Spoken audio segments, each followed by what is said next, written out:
kita balik lagi, boleh Kak diterusin gimana tuh Kak pas lagi bangku kuliah tadi? Iya, jadi tidak semua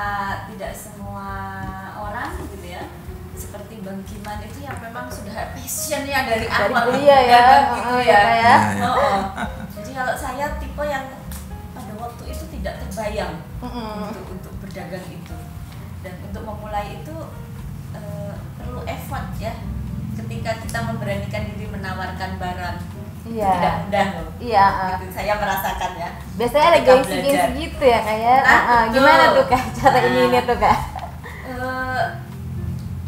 Ketika kita memberanikan diri kemudian mendapatkan respon yang positif, kemudian kita tahu bahwa oh iya ternyata seperti itu loh. Tapi bisa ini ya harusnya. Bisa gitu.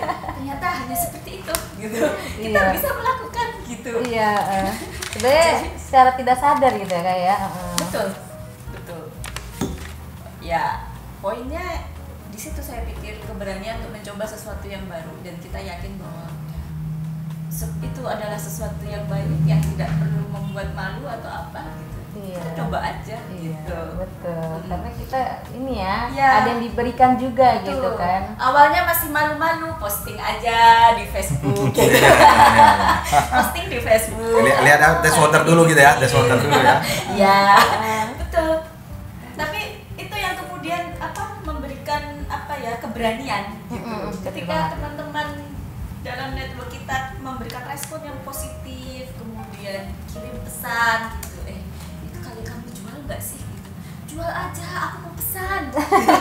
Nah itu berawal dari situ tuh. Iya, biasanya berawal dari situ ya kayak. Jadi awalnya ya soft selling aja, gitu, posting gitu aja. Oke, keren banget emang Kak. Berarti emang orang sekitar sih ya support yang bisa bikin kita ngejalanin usaha secara tidak langsung ya, tanpa sadar gitu kan ya. Oke, kalau Bang Nasa gimana Bang? Saya pas itu kuliah? pas kuliah tuh selalu berpikir gini, saya lihat para alumni ya memang berhasil gitu ya, cuman berhasilnya tuh jadi pejabat. Terus yang kehutanan ya, maksudnya berhasil jadi direktur utama di perusahaan swasta, berhasil jadi profesor gitu. Cuman ini gila ya, ini resource-nya tuh besar banget ya. Kalau kehutanan tuh resource-nya gede banget. Terus saya berpikir, kok nggak ada alumni kehutanan yang punya hutan? Gimana? Karena HPH mohon maaf, dipunyanya bukan punya.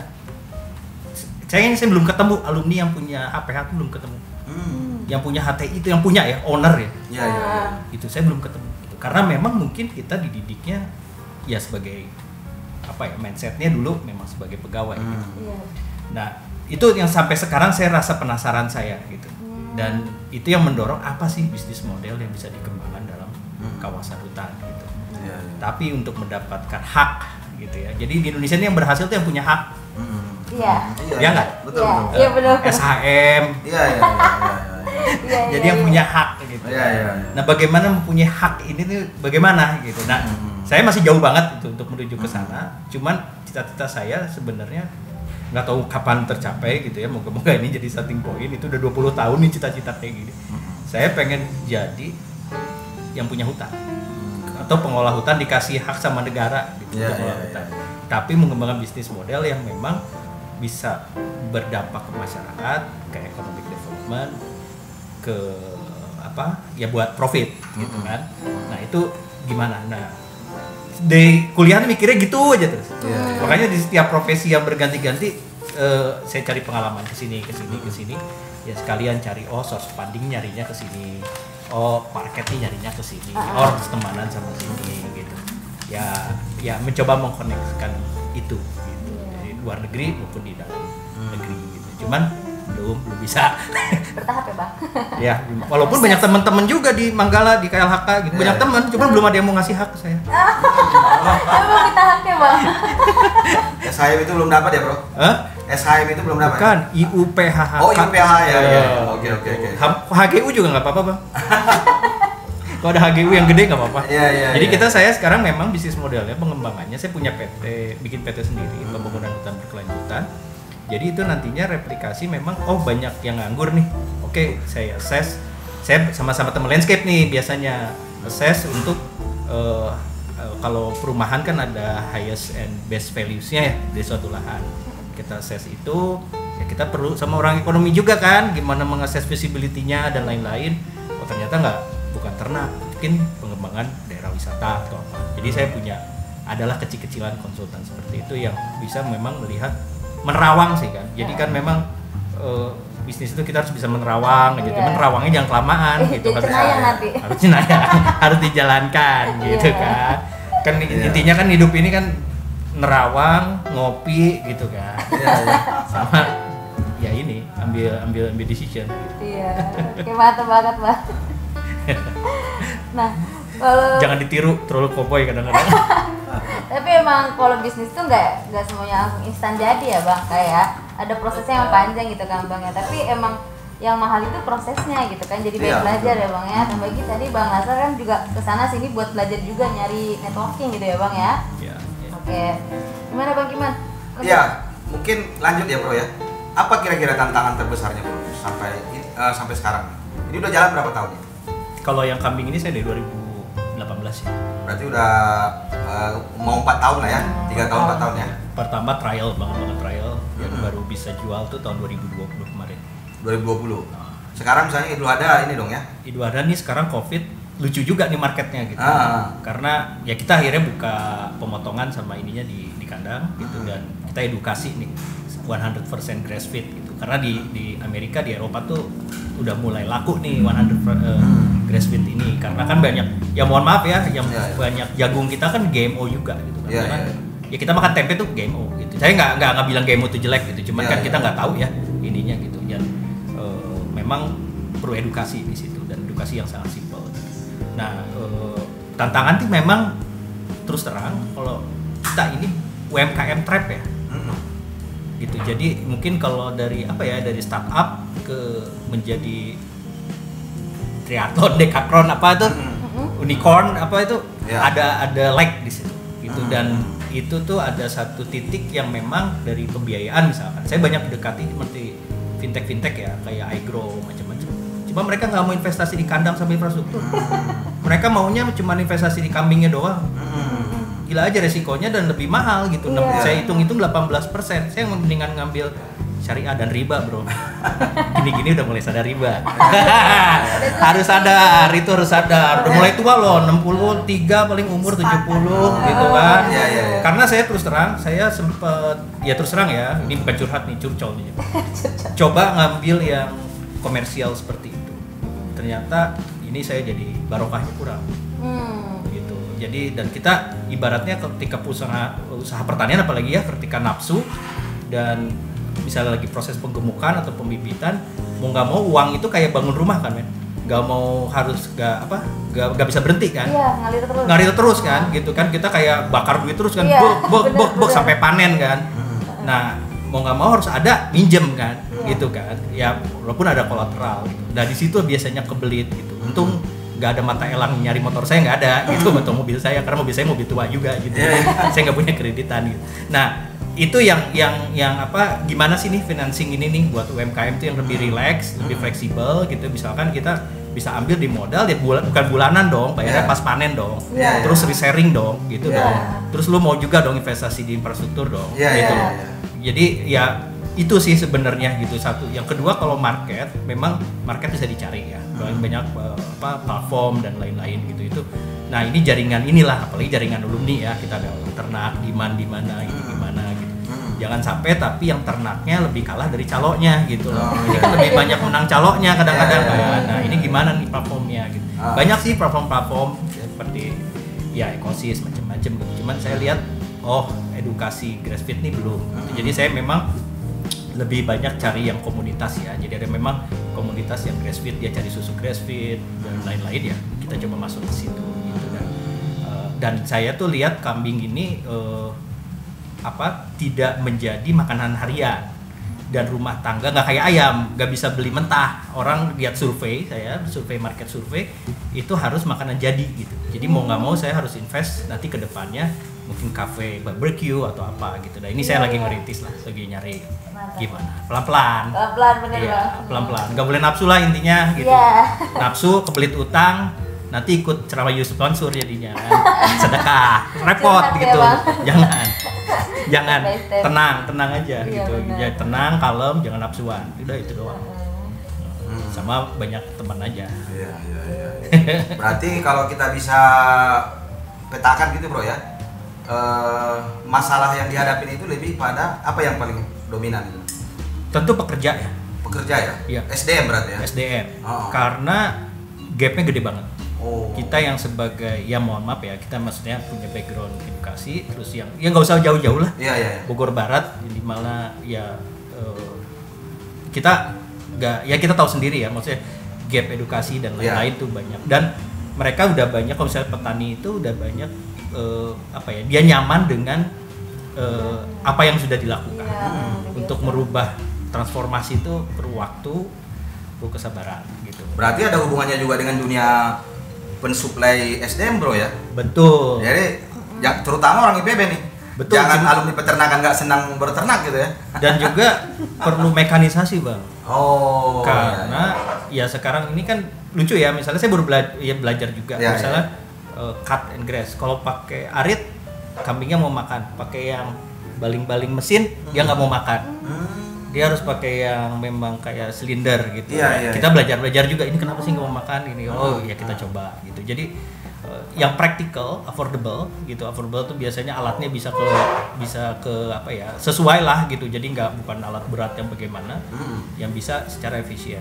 Merubah mindset dari macul ke hand traktor aja susah loh. Susah, benar. Susah loh. Padahal lebih gampang kan hidupnya gitu dengan itu, dan nggak mahal juga gitu. Bisa kita beli, bisa. Ini kan jadi apa ya? Mungkin agak lucu juga ya. Padahal kita punya istilahnya manusia yang banyak ya kan. Tapi justru kendalanya di situ ya, di SDM ya. Iya. Karena transformasi tadi itu ya. Ya sekarang gini ya, pertanian itu kan jumlah orang terlibat di pertanian ini menurun ya. Menurun benar. Dari 34 juta sekarang paling udah tua-tua. Iya, memang 29 juta betul. sekian. Memang itu yang salah satu juga dihadapi Kementan itu kan di situ. Betul. Kurangnya minat milenial ini masuk di dunia pertanian kan gitu ya. Dan saya nggak terlalu oke ya dengan petani, nama-nama petani milenial itu gitu. Iya. Karena mau nggak orang IPB maju ngarit, nggak akan mau gitu loh. Dan yang ada tuh memang SDM yang ada segitu, dan gimana kita sebagai yang punya background IPB ini bisa memanage itu gitu kan, itu kuncinya gitu. Dan transformasi SDM ini tuh ya harus ke arah mekanisasi mau nggak mau gitu. Indonesia mau menang di pertanian, mekanisasi, lahannya optimum, dan juga kebijakan ketahanan pangannya harus dirubah gitu ya. Karena ketahanan pangan masa sapi, masa kedelai mendingan nanam di Amerika sama di Australia. Kita impor bro. Gue terserah nih pada ngamuk, terserah gitu ya. Tapi udah kalah jauh gitu. Dan kita harus melihat value proposition kita di mana gitu, pertanian gitu. Dan disitulah yang digenjot. Ibaratnya ya kita kan sahabat semuanya ya. Negara kita ini kita impor asal oke, dan nggak ada banyak korupsi, oke juga gitu. Jadi kita kemana-mana nih jadi ke arah politik, tapi ya gitu. Jadi SDM nih gitu bang. Jadi memang harus cari yang praktikal. Memang ada tahapannya ya, dari yang memang lulusan sekolah pertanian menengah tuh kayaknya harus diberdayakan gitu. Terus sekarang juga kan penyuluh nggak ada gitu kan, karena penyuluh itu kan ekuivalen yang semua harus tahu, dia nggak punya spesialisasi kan sekarang penyuluh itu gitu. Jadi ya kita sebagai ya ibarat petani peternak ini nggak tahu mau nanya ke siapa, jadi belajar di YouTube. Alhamdulillah ada YouTube. Iya, untungnya bang ya. Literaturnya gampang lah sekarang. Jadi ya banyaklah persoalan pertanian ini gitu. Dan sebenarnya ya itu tantangan buat IPB sih. Buat semuanya ya, pasti ke IPB ya. Betul. Gitulah kira-kira. Oke. Kalau buat Kak Fitri sendiri gimana Kak? Tantangan terbesar selama menjalani usaha nih sejauh ini nih? Masalah terbesar itu kalau yang saya lihat itu yang pertama itu kalau bagi UMKM kecil gitu ya, seperti model bisnis saya itu perizinan. Perizinan. Saya ada willingness, kan? Saya ada willingness, cuma mungkin informasi itu sebetulnya ada, tapi tidak dengan mudah saya akses. Kalaupun misalnya ini ya kita dapat akses informasi gitu, masuk ke websitenya Departemen Perindustrian dan Perdagangan untuk mengurus izin ini gitu ya. Bahasanya itu kadang juga menurut saya tidak mudah dipahami gitu ya. Makanya saya tidak punya background ilmu hukum, tidak punya background ilmu ekonomi gitu itu perlu waktu gitu ya untuk memahami dan berproses gitu. Jadi memang terus kemudian jadi lebih lambat dia proses untuk mengurus izin, tapi bukan berarti tidak ada willingness begitu. Kita concern, saya yakin teman-teman UMKM yang bidangnya serupa dengan saya kurang lebih problemnya akan sama gitu. Kita pengen urus izin tapi ini izinnya yang diperlukan izin yang mana gitu ya kan?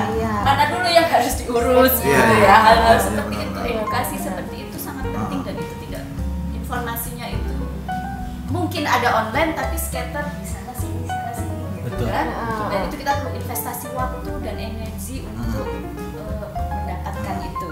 Kemudian yang kedua, kalau yang berkaitan dengan modal apa tadi memang saya sendiri juga prefer untuk tidak kredit gitu ya.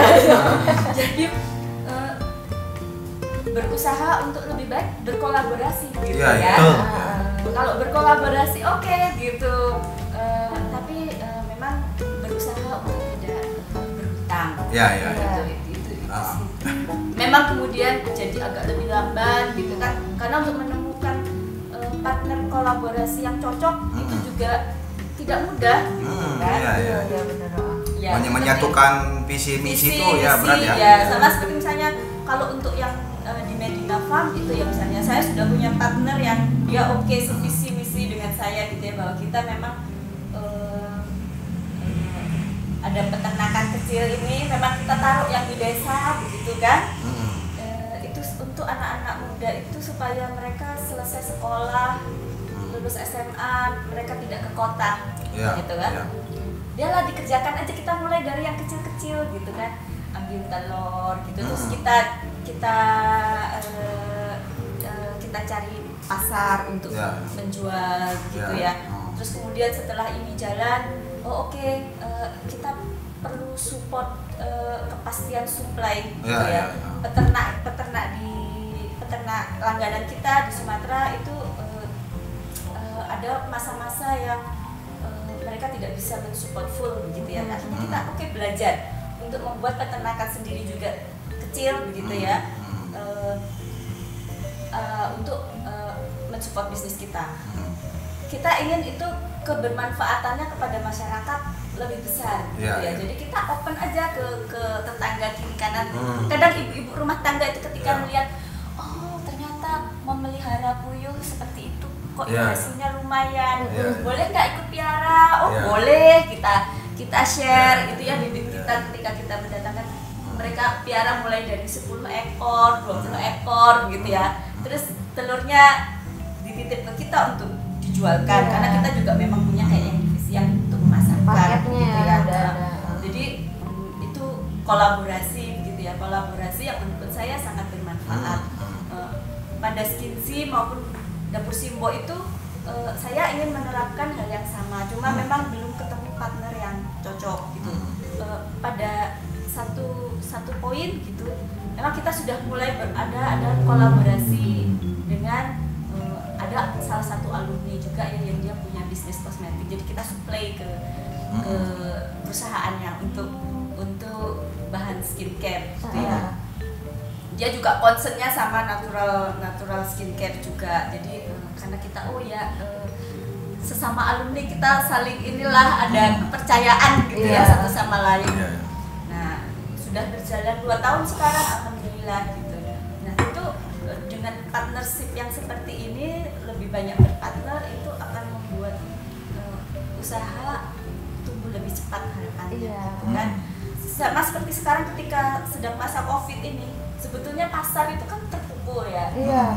Tidak hanya Medina Farm yang untuk peternakan aja, Skinsy dan Dapur Nyamleng ini juga kena imbas juga gitu ya. Tapi dengan berpartner itu jadi kita ada kepastian gitu ya. Jadi ada kepastian bahwa oh iya kita hadapi bersama-sama terasa lebih ringan gitu. Dan temannya Kak. Betul. Dan untungnya kalau kayak seperti dapur Yamlan itu karena dia berkaitan dengan kebutuhan dapur, jadi memang selalu masih bisa berjalan gitu ya, slow begitu ya, tapi masih jalan terus karena orang setiap hari juga masih memasak, kan? Gitu. Terus sekarang butuh imun booster gitu, jadi masih berjalan. Cuma memang ya efek COVID ini cukup besar. Dan jadi kalau menurut Bro Fitri nih ya, Fitri. Ini Bro Fitri, Bro Ensis lah gitu ya.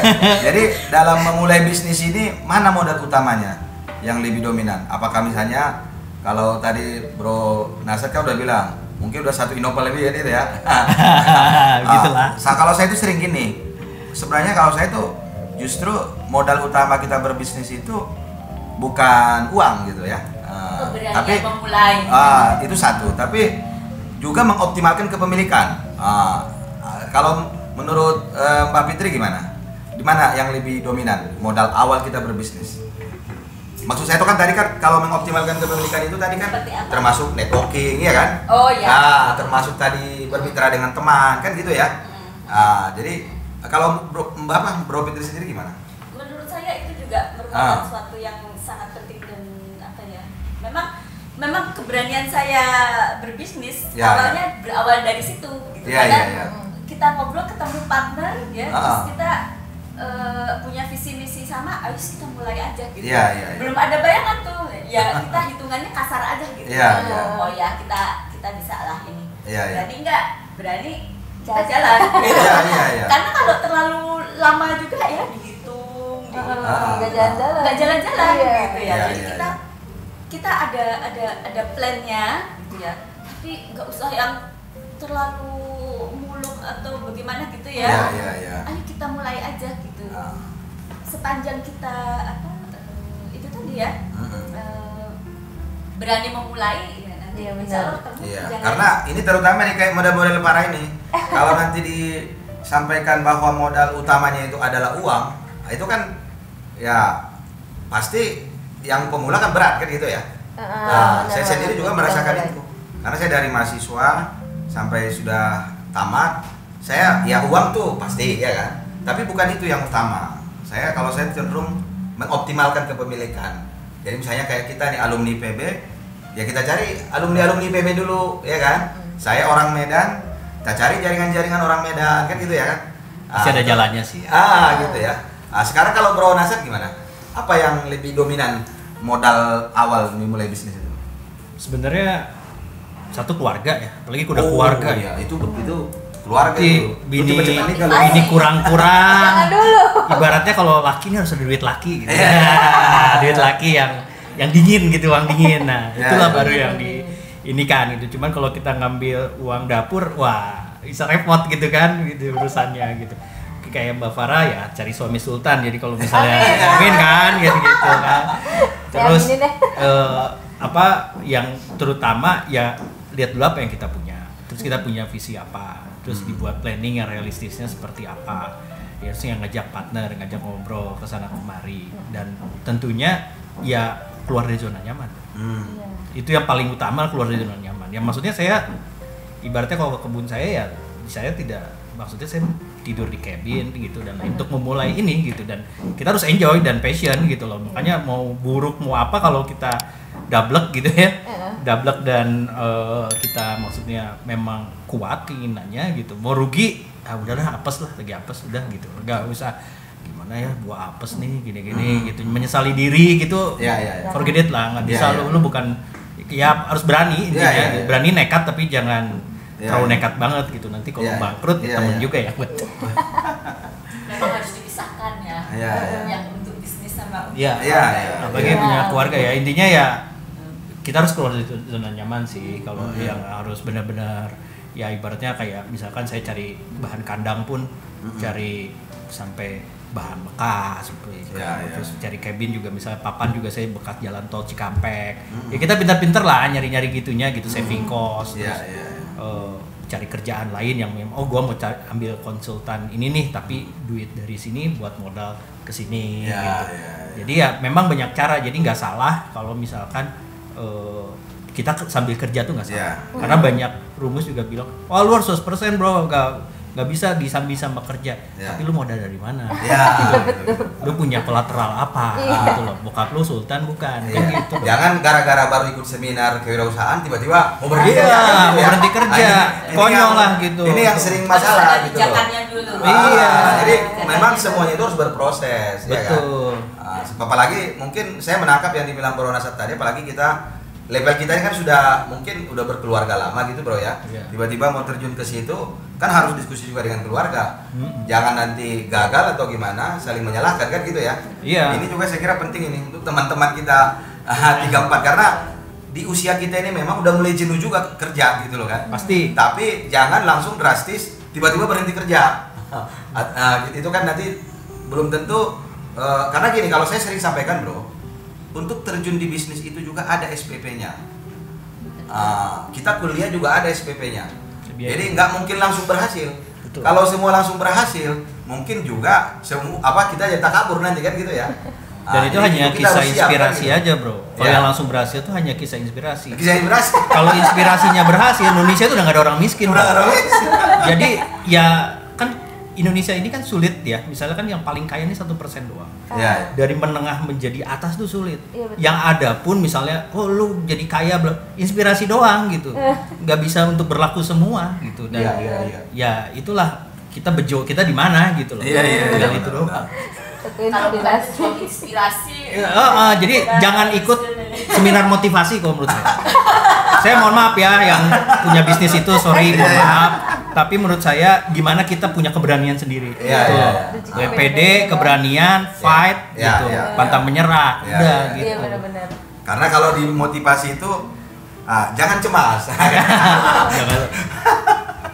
Beda rule-nya lah.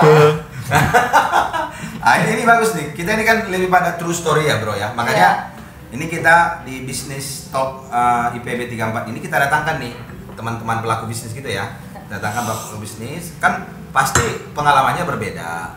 Tapi ini true story gitu loh. Kita tidak sedang menjadi pembicara dalam sebuah seminar di mana para peserta itu harus kita hipnotis sehingga dia tertarik kan gitu ya. Tapi ini kita berbicara dari jelek, baik, sulit, mudahnya menjalankan usaha kan gitu ya. Dan kalau mau mulai dari umur kita nih momentum sebenarnya. Karena 10 tahun lagi udah males. Tenaga juga udah nggak ada. Apalagi maaf ya, kita yang udah nyaman kerja, nanti aja gue pensiun mau apa ya. Lu bangkrut udah tua lebih sulit daripada bangkrut ketika sekarang. Betul, setuju. Iya, bre, masih sehat. Iya, gue sih enakan zaman Pak Harto.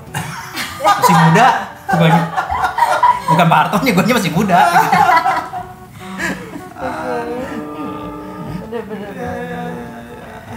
Nanti pensiun dapat taspen umur 58 gue mau mulai bisnis bikin warung konyol lo gitu kan. Nanti pensiun lo habis tua stres pendek umur kan gitu. Ya walaupun umur udah ditentukan kan, cuman kita ikhtiar dong gitu. Jadi bisnis ini juga tentunya membawa kita menjadi seorang yang independen. Nggak takut gitu, nggak takut, intinya menjadi kita nggak aduh besok gimana ya kalau gua keluar kerja ini gitu, aduh gua harus hati-hati. Jadi kita punya sikap gitu. Itu yang saya lihat menjadi adrenalinnya di situ gitu. Walaupun ya kalau lagi apes. Tapi pasti ada masa begitu sih dalam proses belajar tuh ya. Gak berhasil amat, ada apesnya gitu. Mengalami kerugian itu pasti ada juga gitu ya. Jadi memang ya dalam perencanaan kita itu memang harus ada bagian itu gitu yang mempertimbangkan bahwa mungkin ada periode kita juga akan rugi gitu ya. Dan ya ketika mengalami itu ya terus berusaha bangkit lagi gitu. Iya benar. Dan harus ngambil resiko, misalkan nih kita pekerja nih, gua suka nih punya relasi gimana gitu, tapi sebenarnya dia sebagai toksiknya gitu. Itu harus dibuang. Itu harus berani seperti itu gitu. Dan kita aduh nggak enak nih sama ini, tapi kita jadi chip in terus gitu kan. Pas selesai udah dadah itu kayak gitu. Jadi ya harus berani ngambil keputusan, toksik nih dibuang gitu. Oke. Jadi kalau kita kembali nih ke Mbak Fitri ya. Ini kan udah tadi dia. Nextnya nih setelah bisnis ini atau bisa ditunjukkan ini.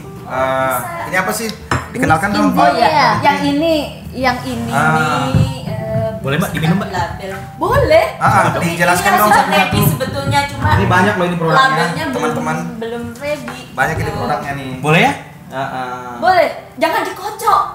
Itu soda. Nah, lo Bang Oh, Mas, gitu. Bang Nasa Buka sedikit. Dijelaskan dong Mbak Supaya Fitri gasnya ini. keluar. Ini kan kita kan juga ada Dakaramat ya, pusat oleh-oleh UMKM.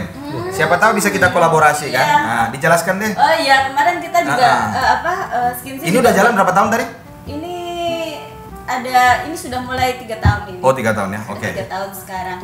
Jadi kita baru saja awal tahun tuh kerjasama juga ya, ada restoran gitu di Sentul sana yang kemudian dia mau bikin kayak ada pusat oleh-olehnya juga. Jadi kita kemas untuk oleh-oleh gitu. Jadi bisa nanti ada Karan berkolaborasi. Iya. Jadi yang ini nih natural swap ya. Memang kadang-kadang itu saya itu masih dalam proses belajar, tidak selalu full berpikir ekonomi dan bisnisnya saja, tapi kadang-kadang karena ada kebutuhan apa ya yang memang harus diinin ya, gitu, kayak jadi ingin berkreasi terhadap sesuatu gitu ya. Saya melihat sesuatu pengen bikin itu gitu. Bikin lah gitu ya, makanya ada macam-macam nih. Jadi teman-teman yang mau beli nanti boleh ini ya, boleh inbox ya. Hubungin berapa Farah? Komen aja, langsung komen di bawah ya, nanti bantuin. Boleh. Nanti ada harga spesial. Betul. Spesial. Jadi kalau yang ini adalah kategorinya glycerin swab ya. Biasanya dokter-dokter kulit itu pakai glycerin swab itu untuk kulit yang sensitif gitu, ada masalah ruam apa gitu. Biasanya diresepkan, salah satu resepnya sabunnya itu glycerin swab, karena memang kalau glycerin swab itu dia lembut ya, glycerinnya tinggi gitu. Dan memang ada penambahan khusus glycerin di sini. Belajar dari mana Mbak bikin gitu? Soalnya range produknya tuh hebat banget gitu, dari minuman ke sabun gitu. Tapi sabun nggak bisa dimakan ya. Itu karena kebutuhan keluarga gitu. Maksudnya, jadi memang saya karena survival pengen bikin gitu, maksudnya referensinya tuh kemana gitu. Oh, gue jadi yang nanya. Kalau referensi itu sebetulnya itu Mbak Google itu adalah sumber inspirasi ya. Jadi dari situ baru tambah. Betul. Memang terus kita eksperimen Iya. gitu ya. Kita dapat informasi dasar begitu, terus kita harus berani mencoba praktek. Gitu. Dari situ nanti kita akan mendapatkan banyak pengalaman gitu. Mau sekolahnya juga ada kan, memang ya lumayan ya. Ya. Sabun kurus saya mau. Jangan minuman makanan, sabun aja yang bikin kurus. Slimming. Jadi biar kita slimming ya bro. Slimming kan lebih gampang. Ya, saya juga pesan tuh Mbak Fitri. Jadi gue pelanggan. Simpan nasi ya berarti kalau mau kurus mah ya. Kalau sabun yang biar kurus ini ya. Kita yang pakai ya itu strap. Betul. Jadi ini glycerin swab, terus kita punya customer yang dia concernnya adalah oil palm. Aku kalau beli komersil pasti di situ tulisannya pakai oil palm gitu, karena kita lagi mau ini mengurangi supaya ekspansi oil palm itu tidak sampai merusak hutan. Kamu bisa nggak bikin yang tidak ada minyak sawitnya? Iya. Oke. Bisa tercapai. Pada RSPO ya. Itu aman. Betul. Ya. Saya tidak alergi sawit begitu ya. Tapi emang ini tanpa oil palm. Betul. Ada. Jadi tidak semua ya. Semua tanpa oil palm, karena saya sebetulnya tidak alergi kepada sawit. Karena tahu ya, produk turunan sawit itu juga banyak yang tidak tergantikan juga dalam skincare. Jadi tapi kita punya pasar yang dia concernnya itu. Gitu. Jadi seperti Kalino ini kita mengganti sawitnya dengan Tamanu Oil, which is kalau Tamanu Oil itu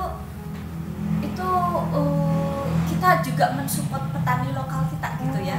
Tamanu itu minyak nyamplung, bioenergi. Nyamplung ya tahu. Ya. Saya bidang owner gini. Nah, ini sabunnya. Oh, dari minyak Lampung. Ini dari nyamplung. Berarti prosesnya apa? Esterifikasi? Saya dapat sudah dalam bentuk minyak ya. Jadi kalau proses penyulingannya, okay. Nah, itu partner ya yang mengerjakan. Oke. Coba. Ya. Coba ya. Enggak.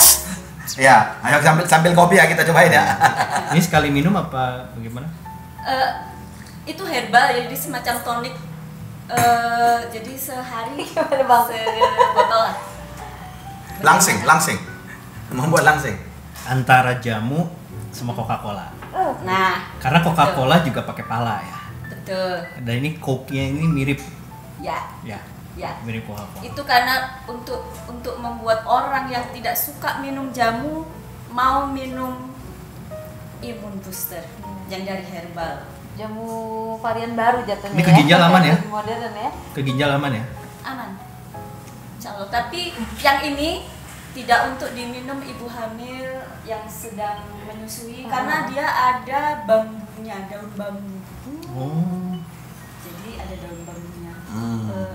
Biasanya saya selalu tulis ingredient lengkap ya, cuma itu karena labelnya belum jadi. Yang ini akan jadi sore ini atau besok. Oh, ini apa ini? Ini strawberry ale. Jadi ini soda Coba. sebetulnya. Boleh dicoba nih? Ya, Boleh, coba lah. Langsung diminum ya? Langsung Iya, minum. boleh. Masya Allah. Oh, harus Ini dicoba. rezeki kita podcast ini. Betul, Bro. Iya. Coba dong. Cuma efek fish-nya itu belum sekuat ini. Karena ini memang yang sudah Ini memang jahe ya? Ada jahe-jahenya ya? Jahe Ya. rasa stroberi ya? ya. Wah. Itu kalau sudah jadi Hebat sekali rasa nih, harus jahenya dibeli nih, tidak- teman-teman. Tidak berasa gitu. Nanti jahenya tidak akan berasa karena Oh iya. Parah coba juga ya. Mau juga dia. Jadi kepo. Ini makan sabun juga boleh. Oh, makan sabun jangan. Makan sabun jangan. Sabunnya organik bisa dimakan. Oh, ini aja Bisa Bang, dites. Bapak boleh. tapi sabunnya ini memang ada ya, salah satu customer itu dia bawa pulang salah satu sabun, terus kemudian teman sekosnya tuh tidak tahu bahwa ini sabun. Dia pikir karena memang bentuknya waktu itu seperti kue lapis, jadi dia pikir itu semacam cake gitu. Tamunya datang melihat oh ada cake gitu, terus dimakan. Dimakan. Terus akhirnya si customer ini terus message saya, Mbak Fitri itu kalau kemakan tidak apa-apa. Karena ada yang tidak sengaja memakannya gitu. Oh. Tapi karena ini natural ya, jadi insya Allah asal tidak banyak-banyak gitu Ya. kan. Efeknya paling berbusa. Ya. Tapi tidak membuat mati. Enak ini? Enak Bang. Enak. Padahal itu belum jadi, nanti kalau jadi Oh. lebih Belum jadi loh, masih fermentasi di perut loh. Tapi nggak apa-apa, karena alami bro. Iya. Kita suka yang alami itu. Jadi nih based on biodiversity-nya kita. Iya, betul. Dan kalau yang ini memang saya setiap hari di rumah itu membuatkan ini untuk seluruh keluarga begitu ya. Ini bagus sekali kalau kita punya problem pernafasan gitu. Ini anget di badan. Kalau untuk imun booster di masa pandemi seperti ini cukup membantu karena saya seminggu terakhir itu misalnya sudah berasa kayak mau flu gitu ya. Setiap kali di tenggorokan tidak enak, hidung sudah mulai rasanya nggak nyaman gitu ya. Sedikit-sedikit minum ini gitu, itu langsung pagi sudah enak gitu. Karena memang di dalamnya ada bambu, ada daun bambu yang memang dia ada ekspektorannya gitu kan. Dia mengandung ekspektoran untuk pengencer dahak, melegakan pernafasan, ada kencur, ada jahe gitu kan. Terus Akan jadi panda ya Mbak? Makan kunyit. bambu? Alhamdulillah tidak. Tidak jadi panda. Alhamdulillah tidak gitu. Iya Bang, Nasab doyan nih kayaknya nih. Udah Apa? dikasih gitu tuh kayaknya. Takutnya jadi panda nanti. Ada putih-putihnya sama hitam. Ini strong banget sih Ini rasanya. versi jamu yang enak. Iya, gitu enak kok, ini enak. Insya Allah tuh kalau anak-anak juga dia masih mau gitu ya Iya. konsumsi gitu ya. Dan dia kalau yang khusus yang ini memang saya tidak pakai gula pasir, jadi memang ini full dengan madu sama nira aja tuh sedikit. Oh, jadi gula merah ya? Iya. Istilahnya betul. tidak akan diabetes ya? Insya insya Allah tidak. Dan karena kan kalau turunannya diabetes ya, jadi ini susah itu. Di dalamnya ada mikroorganisme gitu kan, probiotiknya yang dia terus berproses mengkonsumsi gula. Bukan tanpa gula ya, ini bukan tanpa gula. Dia ada kandungan gulanya karena mikroorganismenya tidak akan bisa survive hidup kalau tidak ada gula gitu, itu sumber energinya gitu. Jadi rasa sodanya itu adalah produksi CO2-nya yang diproduksi oleh si mikroorganisme itu. Gitu. Ini bikinnya PO apa udah regular? PO ya. Berapa hari PO? Saya selalu bikin setiap hari gitu ya. Tapi kalau itu PO nanti kan berarti akan diproduksi lebih banyak. Kalau mendadak pas ada stok bisa gitu kan. Kalau pas tidak ada stok ya harus menunggu karena proses fermentasinya itu perlu waktu. Wis banyak nih produknya nih Bang. Mungkin bisa ditawarkan ke ini Pak udah Covid ini ke Panti kita masih Pijat. panjang ini ya teman-teman berbicaranya karena banyak yang disampaikan. Cuma mungkin kelihatannya udah pada capek nih sambil minum. Kita cut dulu sebentar ya. Oke. Bisa setia Dakara TV. Dapatkan terus informasi seputar pendidikan, bisnis UMKM IKM, serta energi dan lingkungan. Dapatkan terus notifikasi dari YouTube channel Dakara TV. Jangan lupa subscribe, like, comment, and share YouTube channel ini.